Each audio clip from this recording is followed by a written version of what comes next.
चलिए स्टूडेंट, आज हम लोग स्टार्ट करने वाले हैं nature and significance of management, है ना। और ये बीएसटी का टॉपिक है, तो आज हम लोग इसके स्टार्ट करने वाले हैं nature and significance of management. तो आइए टॉपिक को स्टार्ट करते हैं। तो देखिए, अब यहाँ पर सबसे पहले आप किसके बारे में पढ़ेंगे कि मैनेजमेंट होता क्या है। तो आप यहाँ पर ध्यान से देखिए। तो management is a process of designing and maintaining an environment in which individuals working together in groups. तो जो मैनेजमेंट होता है यहाँ पर क्या होता है, एक कैसा प्रोसेस है, ये डिजाइनिंग का प्रोसेस है। तो मतलब आप यहाँ पे क्या करते हो, प्लान करते हो, किसी चीज़ को मेंटेन करते हो, है ना, ताकि आपका बिजनेस जो है बहुत अच्छा सा रन कर सके। और चाहे आप यहाँ पर इंडिविजुअली आप काम करोगे, इंडिविजुअली मतलब होता है सिंगल, और चाहे तो आप वर्किंग टुगेदर इन ग्रुप में काम कर सकते हो। एफिशिएंटली अकम्प्लिश अ सिलेक्टेड आइटम। तो एफिशिएंटली मतलब एक तरह से हो गए बहुत अच्छे तरीके से, है ना। एक होता है इफेक्टिवली और एक होता है एफिशिएंटली। तो देखिए इफेक्टिवली, तो इफेक्टिवली मतलब क्या परिवर्तन आया, आपका चेंजेस क्या आया, ठीक है। तो मैनेजमेंट जो आप कर रहे हैं उसमें इफेक्टिव क्या आया, और एफिशिएंट मतलब कितने बढ़िया तरीके से आप कर रहे हो, ठीक है। तो ये कहा था हरोल्ड कुंच ने। तो क्या बताया था इनने कि एक designing and maintaining an environment है इन विच इंडिविजुअल जो होते हैं एक साथ काम करते हैं ग्रुप में या फिर इंडिविजुअली। सेकेंड बात यहाँ पर बताया गया कि management is defined as the process. ये द जो है एक साथ है, the process of planning, organizing, staffing. तो ये आप कह सकते हैं कि ये फंक्शन भी है ना, ये मैनेजमेंट का फंक्शन भी है। तो planning, organizing, staffing and controlling हो गए, कंट्रोलिंग, ऑर्गेनाइजेशन, फंक्शन। तो देखिए सबसे पहले जब आप कोई बिजनेस करते हैं तो सबसे पहले आप क्या करेंगे, प्लान करने की कोशिश करेंगे, है ना। प्लान करेंगे कि कितना इस साल खर्च होगा, कितना आपका इनकम आएगा, एक एस्टिमेशन लगाएंगे आप, ठीक है। आफ्टर दैट फिर उसे ऑर्गेनाइज करेंगे। तो उसे आप एक तरह से ऑर्गेनाइज करना स्टार्ट कर देंगे, है ना, काम को स्टार्ट कर देंगे। आफ्टर दैट स्टाफिंग करेंगे, मतलब लोगों को हायर करेंगे, और उसे आप हायर करने के साथ साथ ट्रेनिंग देंगे, है ना। तो ये हो जाते हैं स्टाफिंग में। आफ्टर दैट फिर कंट्रोलिंग करेंगे। कंट्रोलिंग में क्या हो गया कि आप एक बजट लेके चलेंगे कि एक्चुअल आपका क्या बजट है, और एस्टिमेटेड मतलब क्या होगा। तो जैसे मान लीजिए कि फ्यूचर में अगर आपका एक एम है कि मुझे एक तरह से 1 लाख का बिजनेस करना है, तो 1 लाख का जब बिजनेस करना है तो ये आपने क्या डिसाइड किया, ये आपने एस्टिमेशन लगाया, है ना। तो ये आपका एक्चुअल परफॉर्मेंस नहीं है, ये आप मान सकते हैं कि एक तरह से ये स्टैंडर्ड सेट किया आपने, स्टैंडर्ड। तो ये एस्टिमेटेड प्राइस हो गया, स्टैंडर्ड आपने सेट कर लिया, लेकिन एक्चुअल में पता चला कि जो सेलिंग हुई है वो कितने की हुई है, 50,000। ये आपको समझना है। तो यहाँ पर कंट्रोलिंग में ही बताया जाता है कि स्टैंडर्ड और एक्चुअल में कितना अंतर है, स्टैंडर्ड और एक्चुअल में अंतर कितने का आया, ठीक है। तो वो हम यहाँ पर कंट्रोलिंग के हिसाब से देखते हैं, जिसमें एक तरह से सुपरविजन वगैरह ये सब सारी चीज़ हो जाते हैं। सो साथ ही साथ यहाँ पर to achieve coordination of the human and material resources, है ना। तो कितने इफेक्टिव तरीके से, कितने एफिशिएंट तरीके से आप गोल को पूरा कर रहे हैं। फिर मैनेजमेंट रिक्वायर्ड होते हैं इस्टेब्लिश लाइफ के लिए, और establish essential to managing all types of management. तो लाइफ को इस्टेब्लिश करने के लिए हम यहाँ पर मैनेजमेंट करते हैं, जैसे टाइम मैनेजमेंट हो गया, है ना, वेरियस अदर मैनेजमेंट हो गया। साउंड मैनेजमेंट भी यहाँ पर आ जाते हैं, जो कि फॉर्टिट्यूड है ऑफ थ्राइविंग कंपनीज है, क्योंकि विदाउट साउंड मैनेजमेंट के, जब आपका साउंड मैनेजमेंट नहीं होगा तो लोगों को समझ में नहीं आएगा, है ना। इसलिए कम्युनिकेशन होना काफ़ी जरूरी होता है मैनेजमेंट फील्ड में या बिजनेस फील्ड में। तो managing life employees getting everything done to accomplish life's aspiration, है ना। तो जो भी चीज़ें मैनेज होगी तो वहाँ पर अगर उसे पूरा करना है तो एस्पिरेशन और मोटिवेशन के साथ करना होगा। And maintaining and establishment means getting everything done with others और अदर पीपल। तो कोई भी चीज़ अगर मैनेज होगा किसी ऑर्गेनाइजेशन में या किसी संस्था में, तो वो लोगों के द्वारा ही हो सकता है ना। This is the management. तो मैनेजमेंट क्या हो गया, एक तरह से प्रोसेस ऑफ वर्किंग विद और थ्रू अदर्स। तो दूसरे लोगों के साथ या फिर ग्रुप में कोई भी बिजनेस को करना इफेक्टिवली और एफिशिएंटली। ये वर्ड आपको ध्यान रखना चाहिए और पेपर में आप जरूर इस्तेमाल करेंगे, इफेक्टिवली और एफिशिएंटली। Achieve organizational objective. तो मैनेजमेंट आप कर क्यों रहे हैं, एक तरह से ऑर्गेनाइजेशनल ऑब्जेक्टिव को पूरा करने के लिए, ठीक है। चलिए आगे बढ़ते हैं। Nature of management. तो नेचर ऑफ मैनेजमेंट में देखिए, ये मेन चीज़ आपको याद रखनी चाहिए कि मैनेजमेंट क्या है, एक तरह से गोल ओरिएंटेड प्रोसेस है। तो आप मैनेजमेंट कर क्यों रहे हैं, गोल को पूरा करने के लिए। मैनेजमेंट क्या है, एक तरह से परवेसिव है। परवेसिव मतलब ये ओवरऑल आप सभी जगह जो है संस्था में सभी जगह आप देखभाल करते हैं। ऐसा नहीं कि एक जगह आप करेंगे और अदर जगह नहीं करेंगे। आपको सभी ऑर्गेनाइजेशन को देखने होते हैं, चाहे वो इकोनॉमिक्स से हो, चाहे वो सोशल से हो, चाहे वो पॉलिटिकल से हो। ठीक है, मैनेजमेंट एक तरह से मल्टी डायमेंशनल है, तो ये एक डायमेंशन पे काम नहीं करता है, मल्टी डायमेंशनल। तो इसमें आपको हर एक डिपार्टमेंट को देखना होता है ना। मैनेजमेंट ऑफ वर्क है, तो इसमें मल्टी डायमेंशनल, जैसे कि मैनेजमेंट ऑफ वर्क आ गए, मैनेजमेंट ऑफ पीपल का परफॉर्मेंस कैसा है, ऑपरेशन। ठीक है, मैनेजमेंट एक ग्रुप एक्टिविटी है, तो ग्रुप एक्टिविटी मतलब कहने का मतलब जो कोई भी बड़ा बिजनेस हो गया या भी छोटा बिजनेस भी आप ले लो, तो उसमें एक या दो लोगों से काम नहीं चलता है। हाँ, अगर आप ये कह सकते हो कि जैसे सोल प्रोप्राइटरशिप, तो सोल प्रोप्राइटर जो हो गए, सोल प्रोप्राइटरशिप जो हो गए, तो इसमें लोनर बिजनेस होता है। तो ये जैसे कि स्मॉल फर्म जो हो गए, एक तरह से आप कह सकते हो जो स्मॉल फर्म हो गए, तो वो दुकान की तरह, एक छोटे दुकान की तरह जो है चला जा सकता है। लेकिन कोई अगर बड़ी संस्था है, तो बड़ी संस्था जो है वो ग्रुप से ही चलता है। Every member of the group has different purpose for joining the organisation, but member of organisation they work towards fulfilling the common organisational goal. तो ध्यान रहे, नेचर मैनेजमेंट में आप यही लिखेंगे, गोल ओरिएंटेड प्रोसेस है। सभी लोग मैनेजमेंट क्यों करते हैं? गोल को पूरा करने के लिए। मैनेजमेंट एक तरह से परवेसिव है, तो ये सभी जगह पर आपको देखना होता है, सभी एरिया को देखने होते हैं, है ना।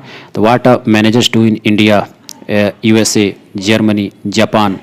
ठीक है, तो ये सभी जगह जो होते हैं काम एक जैसे ही होते हैं, तो ये चीज़ों को आपको देखने होते हैं। ये मल्टी डायमेंशनल है, तो मल्टी डायमेंशनल में आप जैसे ये कह सकते हैं कि management is a complex activity. तो ये एक कॉम्प्लेक्स एक्टिविटी है, हैज़ 3 मेन डायमेंशन। ठीक है, तो यहाँ पर जो होगा ये मल्टी डायमेंशनल होगा। फिर जैसे इसमें और क्या बताया गया है, मैनेजमेंट ऑफ वर्क हो गए, मैनेजमेंट ऑफ पीपल हो गए, मैनेजमेंट ऑफ ऑपरेशन हो गए। तो ये 2 से 3 चीज़ें हमें यहाँ पर देखने होते हैं। और वर्क में यहाँ पे क्या बताया गया है कि all organisation exist for the performance of some work. ठीक है, तो in factory a product is manufactured, है ना। तो मान लीजिए कोई फैक्ट्री है, तो वहाँ पर जो भी सामान है, प्रोडक्ट है, वहाँ पे क्या होते हैं, उसे बनाए जाते हैं। जैसे मान लीजिए गारमेंट के तौर पर या फिर अदर प्रोडक्ट के तौर पर। ठीक है, ह्यूमन रिसोर्स और people are an organization greatest asset. तो यहाँ पे पीपल के हिसाब से कहने का मतलब जो मैनेजमेंट है, तो वहाँ पर लोगों का समूह चाहिए, तो इसलिए बोला गया है जो पीपल है यहाँ पर ग्रेटेस्ट एसेट हो गया। Despite all development in technology getting work done through people. तो यहाँ पर कोई भी काम जो होता है पीपल के द्वारा होता है। ठीक है, मैनेजमेंट ऑफ ऑपरेशन कह सकते हैं, no matter what the organization it has some basic product और सर्विस, है ना। तो इनके पास कुछ बेसिक प्रोडक्ट होते हैं, सर्विस होता है, to provide order to survive. ठीक है, तो मैनेजमेंट जो होते हैं एक तरह से ऑपरेशन के हिसाब से, जैसे यहाँ पर प्रोडक्ट बनाने का काम, सर्विस का काम हो सकता है। चलिए आगे बढ़ते हैं। मैनेजमेंट एक कंटिन्यूअस प्रोसेस है, ये 1 या 2 दिन का प्रोसेस नहीं है। अगर आपको इसमें एक्सपीरियंस चाहिए तो कंसिस्टेंसी आपको मैनेज करने होते हैं। एक तरह से ये कंपोजिट प्रोसेस है, और सेपरेट फंक्शन जैसे कि प्लानिंग, ऑर्गेनाइजिंग, डायरेक्टिंग, स्टाफिंग और कंट्रोलिंग होते हैं। ठीक है, ये एक डायनेमिक फंक्शन हो गया, जिसमें चेंजेस वगैरह जो है ये हमेशा आते रहेगा। तो आज मान लीजिए कि 10 लेबर काम कर रहा है, तो कल 60 लेबर भी काम कर सकता है। आज अगर मान लीजिए 1000 प्रोडक्ट बन रहे हैं, तो कल 500 प्रोडक्ट भी बन सकते हैं। तो इसी तरह से जो है मैनेजमेंट एक डायनेमिक प्रोसेस है। कभी सीजन खराब हो सकता है, तो management is an intangible force हो गया। तो इसमें क्या बताया गया है, ये एक तरह से इनटेंजिबल फोर्स है जिसे आप देख नहीं सकते, that can not be seen but its presence can be felt in the way organization function. ठीक है, तो इफेक्ट ऑफ मैनेजमेंट यहाँ पर क्या बताया गया है कि organization where target are met according to plans. तो जो भी टारगेट होगा ये प्लान्स के अकॉर्डिंग चलेंगे, एम्प्लॉयज यहाँ पर हैप्पी रहेंगे एंड सेटिस्फाई रहेंगे। ठीक है, तो इसीलिए यहाँ पर बताया गया प्लानिंग, ऑर्गेनाइजिंग, डायरेक्टिंग, स्टाफिंग, है ना, और फिर हो जाते हैं कंट्रोलिंग। ठीक है, तो इसी सीक्वेंस में ये सब जो मैनेजमेंट का प्रोसेस है चलता है। अगला है ऑब्जेक्टिव ऑफ मैनेजमेंट। तो उद्देश्य क्या है मैनेजमेंट का? तो यहाँ पर देखिए उद्देश्य सभी का क्या है, एक तरह से गोल को पूरा करना है। कोई भी बिजनेस हो तो वहाँ पर प्रॉफिट को मैक्सिमाइज करना है। तो मैनेजमेंट आखिर क्यों होता है? तो ताकि जो भी बिजनेस हो तो वहाँ पर प्रॉफिट को मैक्सिमाइज करने, ठीक है, प्रॉफिट मैक्सिमाइजेशन। तो ऑर्गेनाइजेशनल ऑब्जेक्टिव, तो संस्था का ऑब्जेक्टिव में क्या बताया गया कि responsible for setting and achieving the objective for the organization, it has to achieve a variety of objective. बहुत सारे गोल को यहाँ पाने होते हैं in all areas considering the interest of stake holder, जैसे कि शेयर होल्डर हो गए, एम्प्लॉयज हो गए, तो इनके भी अपने फील्ड में क्या होते हैं, मैनेजमेंट होते हैं कि आखिर कितना शेयर लेना है, कितना बेचना है। ठीक है, तो considering the interest of stock holder including share holder, employees, ये सब हो गए। तो ऑर्गेनाइजेशनल ऑब्जेक्टिव हो गया, ठीक है। फिर जैसे आप अब देखिए इस लाइन का मतलब क्या है, it has to achieve a variety of objective in all considering interest of stock holder, है ना। तो जैसे जो निवेशक हो गए तो उनका उद्देश्य क्या होगा कि ज़्यादा से ज़्यादा प्रॉफिट कमाना। एम्प्लॉय हो गए, उनका उद्देश्य होगा कि समय पर सैलरी को पाना, बोनस कमीशन को पाना। फिर सोशल ऑब्जेक्टिव, तो इसमें क्या बताया गया, ये समाज का ऑब्जेक्टिव है। It involves the creation of benefit for society, मतलब सोशल वेलफेयर के लिए यहाँ पर काम करने होते हैं। तो आप कह सकते हैं यहाँ पर मेनली फॉर सोशल वेलफेयर। अब जैसे बजट हो गए तो गवर्नमेंट का एक तरह से बजट मैनेजमेंट क्या हो जाएगा, सोशल वेलफेयर। और सोशल वेलफेयर सिर्फ गवर्नमेंट का नहीं, पब्लिक का भी हो सकता है, ठीक है। चलिए आगे बढ़ते हैं। पर्सनल ऑब्जेक्टिव, तो पर्सनल ऑब्जेक्टिव में क्या बताया गया है, organization are made up of people. Organization जो होते हैं लोगों से ही बनते हैं। वो have different personality, background and experience and objective. तो ये हो गया पर्सनल ऑब्जेक्टिव। मैनेजमेंट देखिए किस चीज़ में मदद करेगा, achieving personal objective, personal objective को पाने में। तो manager motivates and lead his team, तो मैनेजर जो होता है वो क्या करेगा, अपने सबॉर्डिनेट्स को, सबॉर्डिनेट्स मतलब फॉलोवर या एम्प्लॉयर। तो एक होता है देखिए कंपनी में जब आप ध्यान से देखें, चलिए अब हम समझेंगे इंपॉर्टेंस ऑफ मैनेजमेंट। तो इंपॉर्टेंस ऑफ मैनेजमेंट में ध्यान देंगे, सबसे पहले होंगे गोल ओरिएंटेड प्रोसेस। तो इसमें क्या बताया गया है, management always aims at achieving the goals of the organization, ठीक है। तो for example if the plan of a company is to sell 100 flats, अगर 100 फ्लैट्स बेचने हैं मंथ में, तो इसमें क्या बताया जाता है कि company will chalk out a plan. तो यहाँ वो प्लान बनाएगा, अपने एम्प्लॉय को मोटिवेट करेगा कि कैसे हम इसे बेचेंगे, है ना, कम से कम समय में हम ज़्यादा से ज़्यादा फ्लैट कैसे बेच सकते हैं। ऑर्गेनाइज करेगा रिसोर्सेज को, ठीक है, गोल को पाने के लिए। अगला है परवेसिव, परवेसिव मतलब सभी जगह, ठीक है। तो that various function of management are performed by the every organization irrespective of nature, size and characteristics and geographical location. तो यहाँ पर सभी चीज़ की बात होती है, नेचर का, साइज का, कैरेक्टरिस्टिक्स का, है ना। तो ये सभी जगह काम करता है। In other words every organization needs management, सभी ऑर्गेनाइजेशन को मैनेजमेंट की जरूरत होती है।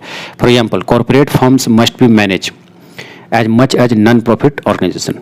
तो कोशिश किया जाता है कि जो कंपनियां हैं, कॉर्पोरेट फर्म है, तो सिर्फ प्रॉफिट को देखते हुए नहीं, यहाँ पर नॉन प्रॉफिट को भी देखते हुए मैनेज करना पड़ता है। इसे ही बोलते हैं परवेसिव।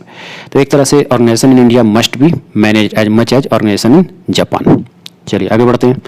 तो आगे मैनेजमेंट क्या हो गए, एक कंटिन्यूअस प्रोसेस है। उसके बाद डायमेंशन ऑफ मैनेजमेंट है। तो इसमें बहुत चीज़ें जो होते हैं काफ़ी बदलाव होते हैं। जैसे अब इसमें डायमेंशन की बात क्या बोला गया है कि न्यूमरस डायमेंशन है which render complexity to the process of management. जैसे मैनेजिंग वर्क, तो इसमें क्या बताया गया कि organisation exist with the objective of performing defining function. तो management helps in translating this work in terms of objective and goals. तो goals और ऑब्जेक्टिव को देखते हुए ही यहाँ पर काम किया जाता है, ठीक है। तो ये एक तरह से मैनेजिंग वर्क हो गया, मैनेजिंग पीपुल हो गया, लोगों को मैनेज करेगा, मैनेजिंग ऑपरेशन हो गया।